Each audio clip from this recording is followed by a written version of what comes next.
Rouleur Longreads, the finest long-form cycling features and stories from Rouleur magazine. Rouleur Longreads is supported by Lacquer Bicycle Insurance.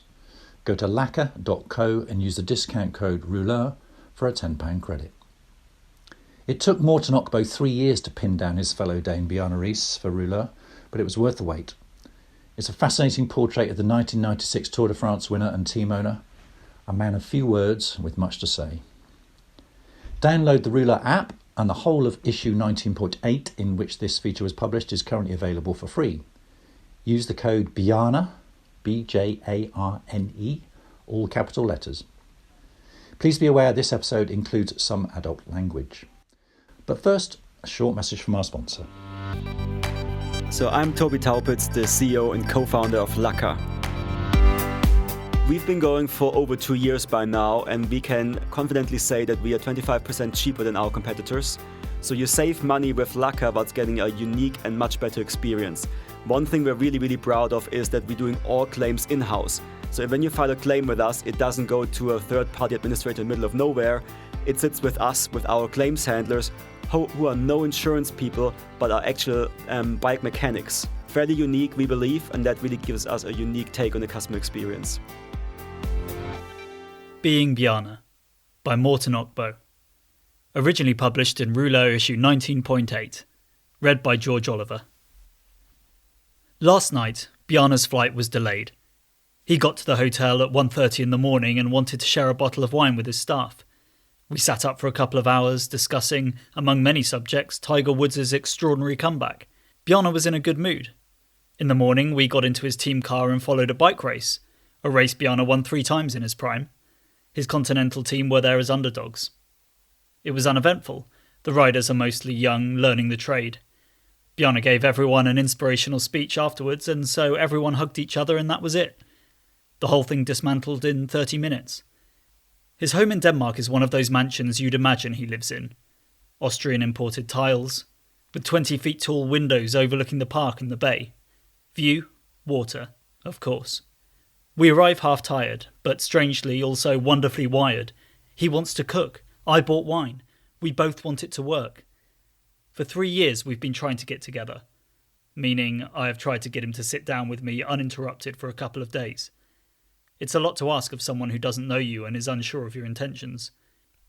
Bjarne Riis doesn't answer the phone. He doesn't answer texts or emails, and when by chance I get him to respond, it is vague. He says he wants to do it when I'm ready. Weeks turn into months. For a man with 6 children, a couple of homes and, on top of that, Virtuous Cycling, an organisation which amongst other projects contains 2 bike teams with many employees, his communication is suspiciously slow. The whole thing seems unsteady or half shaky. I ask around. Yep, that's Bjarne, people say. He's cautious. Things take time. A year passes. Small talk now and again. Text. 18 months. Now he's at his mansion in Vejle. The tour of Denmark has just finished. I'm there. I call him. You're here. Yes, but he is sick. Doesn't feel good. I convince him I'll come and visit for 8 minutes. Give me 8 minutes, okay? We spend the afternoon in silence, watching, as it happens, the World Championships in Norway. His women's team makes a respectable appearance in the TTT, and Bjarne is pleased. However, his shoulder is hurting, so he apologises. He tries to be polite, but the minute I got there, he regretted it. When I leave, I convince him to meet me again. Bjarne ends with his signature smile, the half-smile. Okay, he says. The cornerstone of all promising beginnings. Okay, Bjarne. See you soon, Bjarne. All right, Bjarne, I say, holding his hand. It'll be another year. Bjarne is standing in his driveway. A blue pullover, a light blue and white checkered shirt underneath. Trousers are grey, shoes blue. Some shades of blue, or the use of too much, may come across as cold or uncaring and can dampen spirits. Not Bjarne's blue. His blue communicates significance and confidence without creating sombre or sinister feelings. It's a highly corporate colour. Think unity and conservatism. His team is blue. Team cars and bikes. The jersey, royal blue. Superiority. Bjarne has his hands in his pockets. You can see the top edge of a gold watch on his left wrist. He's slightly hunched, one leg a little in front of the other. In balance. When he occasionally turns, he does it in balance. Stability, faith, heaven and intelligence. Here is a man who knows how to handle himself. Could he pass as a politician? The overall blue suggests steadfastness and sincerity. We are okay, the pullover is saying. The mansion behind him is created in open space and with freedom in mind. The surrounding park speaks to your imagination and sensitivity. Bjarne takes off his glasses while representing meanings of depth, self-expression and wisdom. An elderly male model. Tall, wide, worldly? Yes. The all-year tan. With a curious face. At times, he has a way of sticking it out in front of his head when he gets talkative. So what about these teams? My teams. Okay, so I have a Women's World Tour team. That will close at the end of 2019. And the men's team are at continental level. Well, nothing else will happen before we have the sponsors in place. That's obvious. Right now, there's probably room for one more domestic team on a higher level. The idea is to do it sustainably. Someone has to come up with a sustainable solution, and I don't see anybody doing it. We at Virtue Cycling look at it from different angles. After the photo shoot at the kitchen table inside again, he says, "What is happening tomorrow at Liège-Bastogne-Liège?" Jakob Fuglsang is happening, you said so. I talked with him before Flèche Wallonne. I told him that I didn't want to see him before the Mur. And then he was there. Alaphilippe looked tired. It's time for Jakob to win the big classic. But anyway, what mechanisms are going on when we all pull up at a starting line? Where are we? And what are we doing? Who are the actors and who is making sure the actors are playing to the best of their abilities? Tell me. We're here to perform and give the fans and viewers an exciting afternoon. That's what we are selling. Bike racing. And so these young bike riders need help when we are in the middle of a race and not just pre-race tactics and post-evaluation. You see them making wrong decisions. They forget. They are not concentrated. They slip to the back. They get pushed aside and don't know when it's important to use energy to get back again. You say before the race, save your energy. And they get confused about when to save and when to, say, close a gap. They're young people. It happens. I tell them to stay together and after 10 minutes they're all over the place. A simple thing. This is going on at WT level also. A young person is a young person. Sure. There have to be rules. It's a sport and the governing body is there for a reason, but please, I can think outside of the box and if you can't, that shouldn't be my problem. Wait, what? Just don't give me any shit about those radios. Young riders need guidance and coaching on the spot to develop their potential. I'll stand by at any time. Listen, an owner of a bike race is the owner. They can do whatever they want. I guess that's true. You said yesterday that you ought to work as a UCI consultant. You said it as a joke. Let's run with that now. What do you suggest? Coffee. Bjarne, I can't fix it, but I'm willing to try and find a solution. The half smile, cocky, playful, a comeback smile. No man alive needs a comeback smile like Bjarne Riis, because no man alive has had more comebacks. Also, no one has had more mood swings than Bjarne Riis. When he is moody, he can become dark and annoyed, unpleasant, sarcasm instead of humour, alienating his surroundings. At times, it seems he's actively trying to become the loneliest man in the world. Maybe his instinct isn't to rely on people. Trust, history has taught him, can mean massive failure. So sometimes, the way he's been treated simply spills onto the next person. He uses people to absorb punches. However, when he's in a good mood, he's fantastic to be around. This is what people say. Funny, engaging, confident. Bjarne is a good drinker and a great storyteller. People say this. And as our days spent together evolve, I'll back the argument. Earlier. I talked to him while driving behind him after the race. No, I talked to his license plate. Wait, I actually talked to the back of his head. It feels good. I see the back of his head in the rental car and I talk to it. I go, listen, people are waiting for your next move.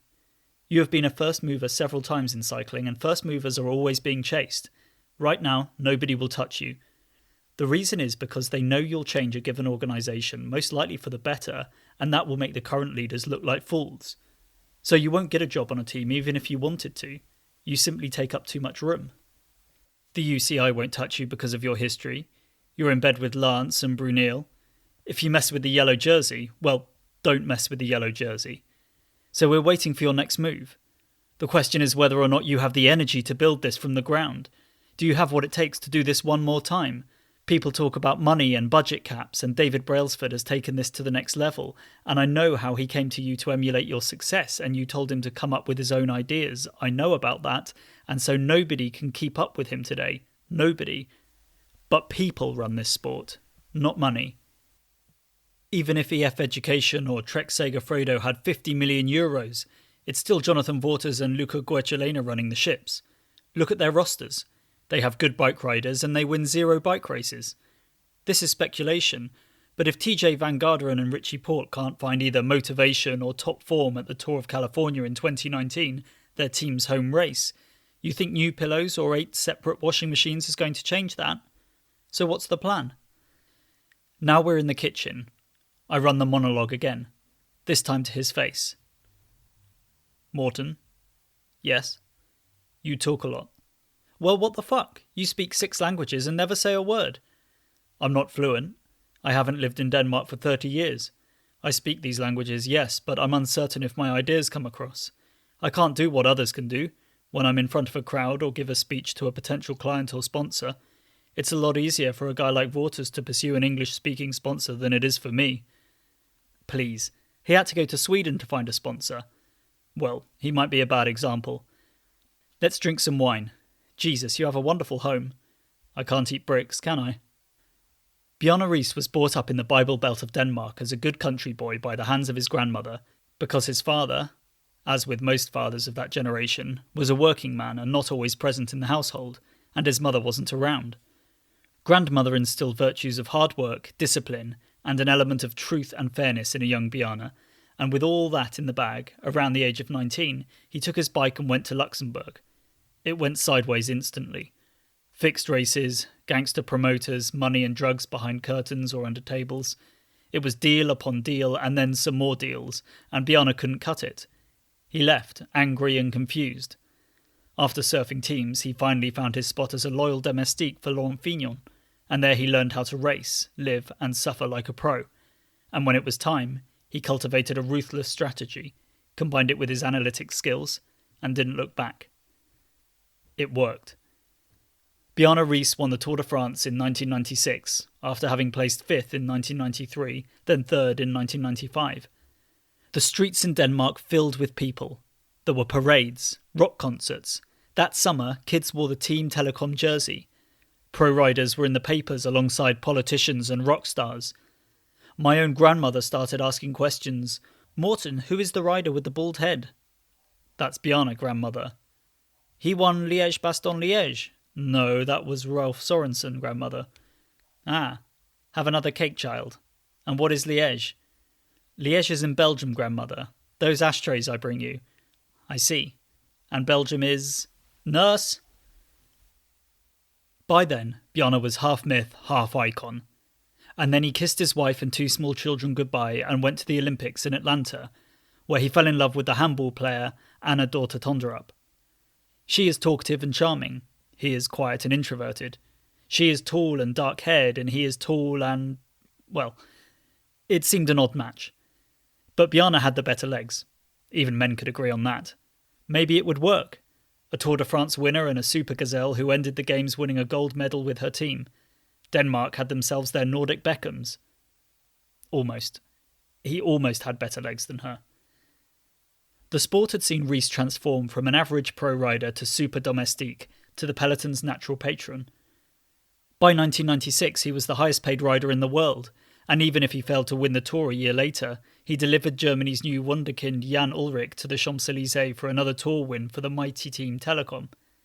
A year later, when the Tour almost collapsed, it was Riis who rode in front of the peloton negotiating with Leblanc, hanging on the side of Jean-Marie's car. Bjarne's grandmother was turning in her grave, and the trouble was that Bjarne knew why.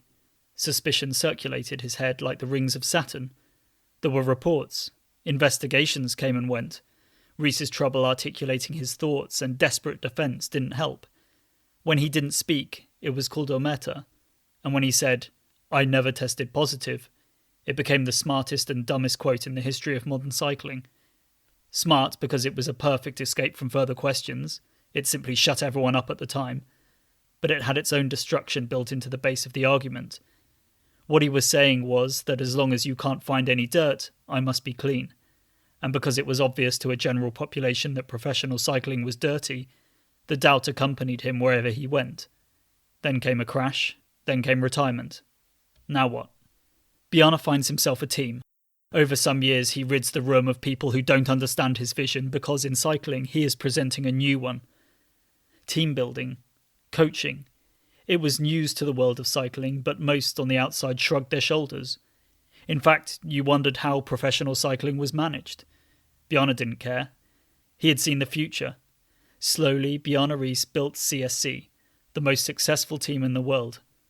Riders wanted to race for him and teams emulated what he came up with whenever he came up with it. Again, it worked. And then it didn't. Because then came the confessions. Bjarne is half forced to go on TV. It's an excruciating hour to watch. And in the end, when the entire world seemed on the verge of collapse, when people lost their homes and Lehman Brothers and Goldman Sachs employees walked out of their office buildings, even the bacterium of all bacteria, Texas's own Lance Armstrong, had to go airborne, and so he went on Oprah Winfrey's show and let her decide for him that it was time to stop lying because their biggest mistake, all of them, whether they were on their bikes or in their conference rooms, their biggest mistake was that they had kept lying to the world when the world had had enough of lying. In 2007 he came clean. And in 2008 his team bagged the yellow jersey at the Tour de France. Carlos Sastre was regarded as the first clean winner since who knows when. Andy Schleck won the youth classification, and the team classification was theirs also. Had he ruthlessly cultivated his team as he had done himself as a rider? Who knew? All we heard were rumours and all we saw was spectacular riding. Who cared?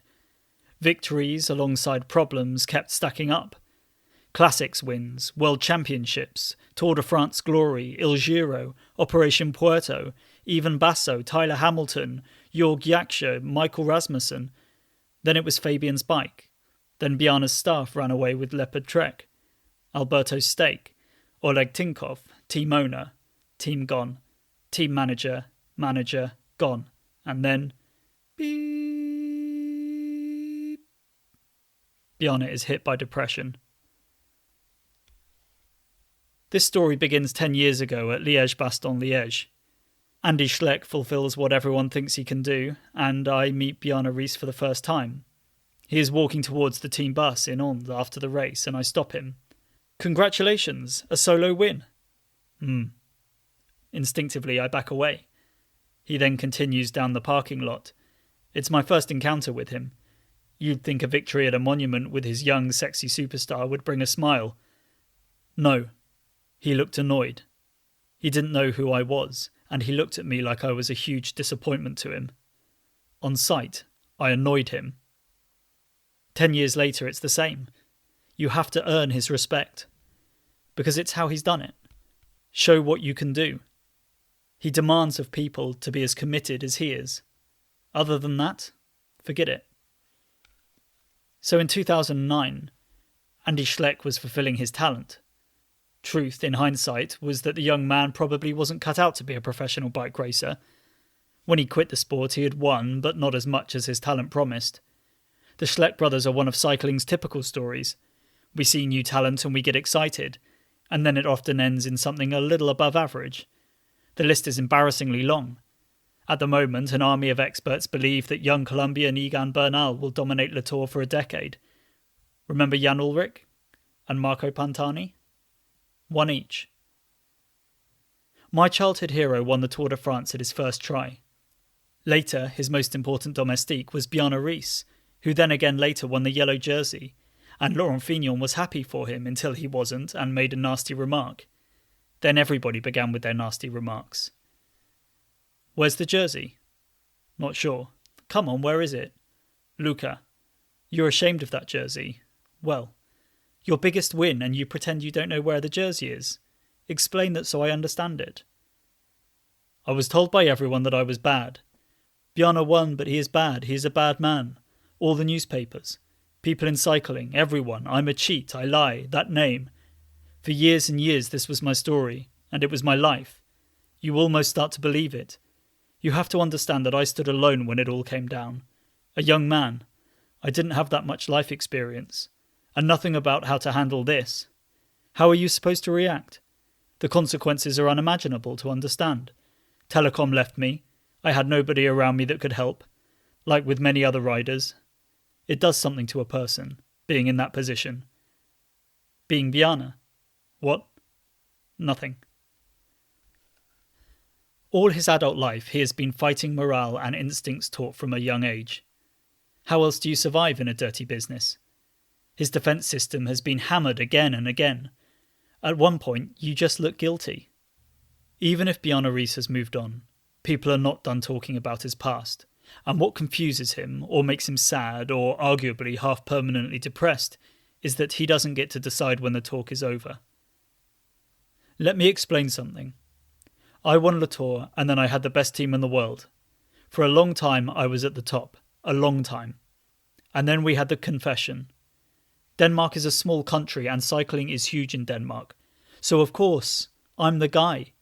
It's what they talk about. And so when people see me, they go, there he is. What do you mean?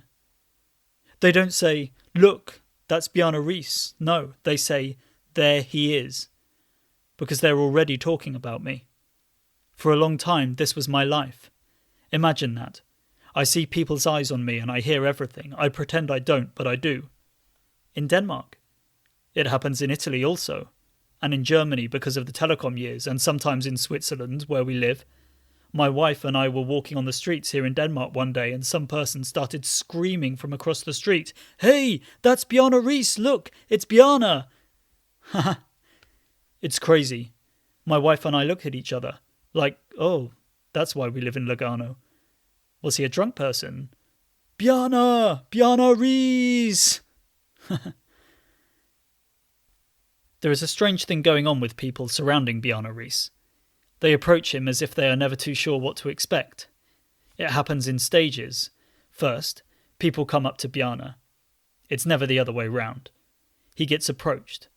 Someone wants something from him, and they will speak, and he will mumble something or be very direct, and then it begins. People get half nervous, because they already know they bother him. He didn't ask them for an opinion. He didn't tell them to come forward. No, you came to me. So what do you want? And so now they can't articulate what they want, need or mean. Bjarne then loses patience, and that will get people more nervous. It happens in 30 seconds. And then we're in a situation that now only Bjarne can change. His mood decides the mood of a room, whether it's 2 people or an entire organisation. Bjarne decides whether we are going to have a good day or not. He has such charisma, good or bad, that people instinctively get on their toes and he can smell it. He can smell the forced effort. And so this performance that he unwillingly, perhaps unknowingly, has brought out in them makes him look at them in disbelief or disgust, and so that's his life. Turbulent loneliness. You understand all this? I ask him. Yes. How does that make you feel? What can I say? It's how it is, I guess. You're hopeless. Morten, give me a question. Let me think. Well, let's hear it.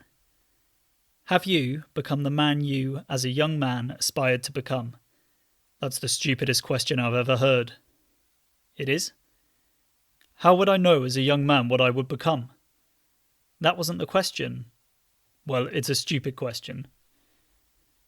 Looking at it from the outside, it seems like no one in Bjarne Riis' professional life is able or dares to challenge him. On some level, he is a thinker, and he definitely knows about bike racing. But these permanent issues might lie in the fact that everyone around him either works for him or has been working for him at one point. Who challenges his decisions? He has 2 very successful shadow partners who are not involved in cycling and know nothing about it. They, like any other money man in professional cycling, like to fly around in a helicopter overlooking Le Tour, and that's their level of commitment. That's what they are buying. Front row seats at this planet's most impressive annual show. These men drift from pro cycling to Formula 1 to the Admiral's Cup. They play golf and own Michelin-star restaurants or racetracks and a couple of yachts. The reason they can't get enough money is because it's not about money. We call it greed, but they have an entirely different perspective on it. It's about the kill, the deal, the win. So they instinctively relate to and get drawn toward the killer instinct in top athletes. Anyway, you'd want to surround yourself with people smarter than yourself. It's how you'd grow. Perhaps Riis believes he is the smartest guy in the room, and at times he certainly is, but no one is the smartest guy in every room, and it might just be that since 1996, no one in professional cycling has told Bjarne Riis to shut up. Wait, or maybe it's not like that at all. Maybe he has had a string of smart people around him to help him become who he thought he could potentially become, and so he demands his people to challenge him in order to fulfill his own potential, and that is simply not an environment for everyone. Royal blue. Let's try something else, I suggest. Ever wonder what would have happened to you if you'd stayed home? I dare not think about it. I actually met some of my classmates at one point, and I asked them about a reunion, if they would be able to set it up. They hate you. Forget it. No, it would be fun to see them again. I even offered to pay for it all. And one day you got the bill. What? Oh, you mean, thanks Bjarne, great party. It happened. No, but I ran away. Back then, I mean. You had a purpose. Still, it felt like running away. Did it really? Who knows? When you haven't lived your life in your home country for so long as me, you can get a little defensive. Like there's something wrong with you. Yes, I get that. I think there's something fundamentally wrong with me for always wanting to flee a country everyone tells me is the best country in the world. I moved the first time when I was 19. Yes, I was that age. Home sweet home. I never understood that logic. Bjarne leaves the room and is gone for a while. I can hear him down the hall. I walk to the balcony and look out onto the bay. This house has been in the magazines for 20 years. Built like a half-moon lowered into the ground. The park area continues into the woods, then onto the waterfront half a mile down the steep slope. I see deer while thinking of dollar bills. It's a beautiful night in Denmark, and Bjarne has 6 children and 200 bikes. Tomorrow he'll proudly pull out custom-framed S-Works bikes made for the Schlecks and Cancellara that were never finished. I wonder what David Lapation is doing tonight. He seems like a gentleman, but as with all governing bodies, a person can't change a thing. I've lived in 4 countries and they're all the same. Some new half-talent rolls in and we're supposed to believe what is being offered, and of course nothing is manageable because the system is set up to prevent anyone from touching it. Meaning changing it. Meaning rearranging funds and flow and ultimately power. Speaking of power, this robot in Japan, what was it? Its creators suddenly couldn't turn it off. The robot had decided that no, I don't want to be turned off any longer. And now this other one that they kick in order for it to learn not to fall over, they're teaching it to take punches. What if it gets angry? I'm waiting for it to teach itself that it gets angry when being kicked. I ramble. When I become president of the UCI, I have the age and no skills, I'll put Ariana Grande in a conference room together with my teenage daughter. They both have an attention span of 3 seconds on Spotify. Now, do a version of pro cycling for the future because my generation is dying. Who is running ASO anyway? The grandson of a Maori? I imagine his first car was one of his father's Rolls Royces, fucking chambermaid since he was 16. Programmed. Like with that robot, you think he's going to roll over easy? Interesting, Bjarne says from down the hall. I completely forgot about my phone. Haven't touched it since we arrived at the house. He looks at the phone. Then his fingers begin to scroll. It's been 6 hours since I looked at my phone. Thank you, I go. What? Nothing. He's in the kitchen again, putting groceries and meat on the table. Man, I'm creative, he says with a huge smile. Not in the kitchen, of course, but still. Tell me about creativity. When I stopped, I was sick of it. This was in 1998, 1999, and frankly, everybody was sick of cycling. I couldn't deal with it anymore. I wanted out. Nobody cared about racing. Everything was doping. All the questions went from talking about racing and strategy to defending your existence. In fact, I was so sick of it that I didn't take an aspirin for 17 years. You have to remember that when we raced in the 90s, we had to take all kinds of things. I'm not talking about doping. It was there, of course, but I'm talking about all that other crap that we today now understand was completely useless. Completely useless. Would these pills help your body, your mind, or your performance? Nobody knew. We knew EPO and cortisone worked. Our mental health? Forget it. Most of everything else was a waste of money and time. Had I known this back in the day, I would have been a different rider. I would have had a different approach. I would have had another philosophy, and I would have been a different person today. With my wife's knowledge of nutrition and health, and she has taught me all of this, I can look back and dismiss much of it. Look, what does a human body need? An athlete. What is healthy? What is not? Again, with those other medication and pills and tablets and so forth, back then this was considered healthy. It was. The teams were working on your health. Vitamins. That's good for you, right? But we failed miserably. Really? Morten, it was a total failure. But because of doping, the real doping, we rode our bikes fast. Listen, how do I explain this without people wanting to misinterpret it? There you go again, being defensive. Avant-garde, Bjarne. Always play to the top of the intelligence in the room. I just want you to understand where I am today, how I think, what Anna daughter and I do for our children, how we teach them about the world. Remember, both she and I lived as top athletes. We know about painkillers and injections. Doping aside, we were eating steaks in the morning before the start of the peloton not too long ago. I'm looking at my steak on this plate. It doesn't communicate bike racing to me. Maybe people would listen if we asked them to come. Humans are skeptical of new ideas. Doping is not a theme in my life. It hasn't been for a long, long time. A long time. Take our children.